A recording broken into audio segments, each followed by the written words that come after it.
وعايز أقول لك إن لما الاستجابة بتتأخر اعرف إن الإجابة فيما بعد هتكون أعظم مما طلبت. شوف كده إبراهيم وسارة، مفيش، الدنيا تتأخر، يجي مين؟ إسحاق. كل ما تلاقي فيه تأخر والطلبة تقيلة في الإجابة اعرف إنها هتيجي بمجد عظيم، وده اللي حصل. شوف بقى طلع مين بقى؟ يوحنا يقول له كده: طلبتك قد سمعت، وامرأتك أليصابات ستحبل وتلد لك ابنا وتسميه يوحنا. هو كان عاوز لغاية كده وبس، يعني واد وخلاص.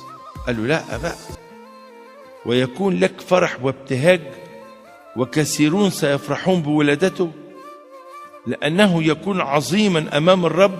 إيه ده؟ إيه الحاجة المتميزة دي؟